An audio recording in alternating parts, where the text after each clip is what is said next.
Hello, my name is Seungmo, and I'm going to talk about video games and violence.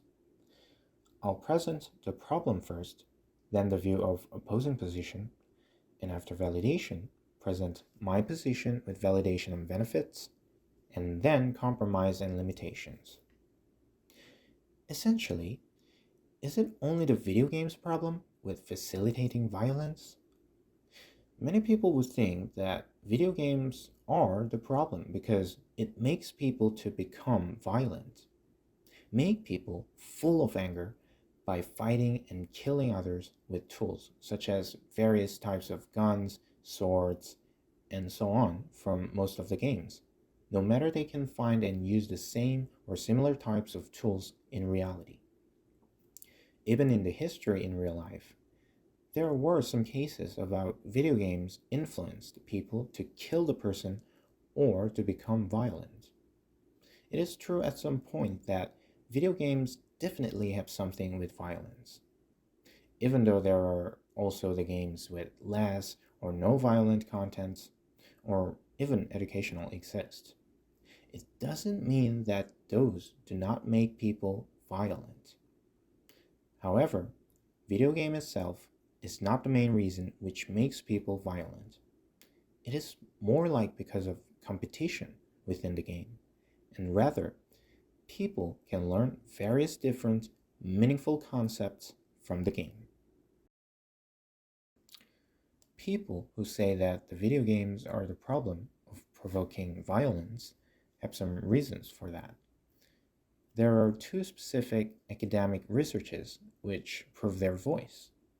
First of all, according to one of the studies of the authors, Bruce D. Bartholow et al., with lab experiment has shown that individuals who played non-violent games were less offensive than who played games in the circumstance of video game violence exposure. In short, VVE. No matter what contents the game had, this research suggests that there is a powerful relationship between controlling various aspects of personality, such as hostile personality, empathy, and become dual about aggressive behavior by frequently experiencing VVE. On the other hand, they also mentioned that there is still no clear answer about exact process of mutual relationship between violence and video games. Secondly, according to the studies of the authors, Youssef Hassan et al., with 136 French college students, have shown that violence in competitive video games definitely increased the hostile expectation bias, which can be converted to aggression. The only problem is that it is hard to clearly explain precisely why this phenomenon happens. Both researchers claimed that relentless exposure of particular violent contents in video games facilitated aggression without doubt. It is true that video games with violent contents do have influences to facilitate violence. Nonetheless, there is a slightly weak point that they are still unsure about practical process and reason. This is why video games are not the essential reason of provoking violence. Then, what is the main problem between the relationship with aggression and video games? To fill up the weak point, meanwhile, I think it is a problem of something else, not just because of video game itself and violent content. The competition within the video games, has more relationship with generating violent behavior. There are also two particular reasons for this. To begin with, according to the authors, Andre Dowsett and Marvin Jackson, explained that aggression influenced more from competitive features of video games rather than violence within the games by investigating 64 participants, even though there was insufficient tailored competitive reaction time task. In short, TCR-TT or CRTT, with different levels of progression between respective participants. According to the website flexiblemeasures.com, the competitive reaction time task, sometimes also called the Taylor aggression paradigm, in short, TAP, is one of the most commonly used tests to purportedly measure aggressive behavior in a laboratory environment. On top of that, according to the authors Christopher E. Hawk and Robert D. Ridge, studies with 408 participants have shown that whether the game is violent or not, difficult or easy, win or lose, participants became more offensive after playing competitive game, not because of other factors.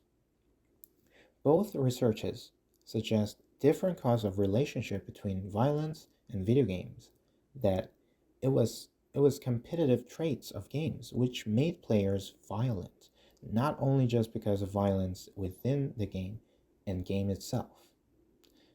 Competition is a common phenomenon that can happen in reality at any time. This also could be said as it is more likely individuals' attitude problem with competitive and violent situations within the video games. Last but not least, in this case, the case that competition is a substantial cause of violence, there are some benefits. Not only prevents video games to be banned from various opportunities to express their creative spectrum of genres with values, but also provides positive effects to people. According to the authors, Nicholas R. Ray et al., studies have shown that specific genres of video games, such as strategy games, are possible to allow people opportunities to learn beneficial abilities related to neural and cognitive aspects. The point is, not every video game stimulates violent behavior. People can even learn various different values from numerous different games with particular genres, no matter how violent and competitive they are. Only if players are possible to do self-control with attitude respectively when they play video games. In conclusion, I tried to make a compromise which both sides can satisfy as much as possible, and that is to regulate competition system as at least a little bit more cooperative based on pleasant playing experience, not furious, in a way of progression rather than just fighting. In other words, not just deciding winners and losers, but to have something positive to learn from the results and while playing the competitive games. In this way, I believe highly likely possible to control violent contents appropriately in the game as well. Although there are some limitations exist, um, the emotions which players can obtain after becoming whether winner or loser during playing games appear quick, powerful, and addictive. And that is a reason why a company makes most games in this way, competitive. In addition, excluding competitive features within video games is almost impossible because, according to the definition of game, it has to be competitive. Moreover, there are already proper regulation and restriction systems exist in the field of video games that is much better, way better than my solution, I think. For example, age restriction and caution. Besides, if some games are just violent and competitive and nothing to gain, then it is a problem. Furthermore, the evidence that I've used for an example about video games are helpful to learn some various values is just a peak of myriad genres of video games, which means that it's probably not enough to prove the benefits of video games. And the critical limitation is that my compromise is highly up to individuals' attitudes toward video games, which point that I failed to find related academic researches and prove that it is a matter of individuals' attitudes with video games. And that was all. Thank you for listening. Thank you for watching and listening.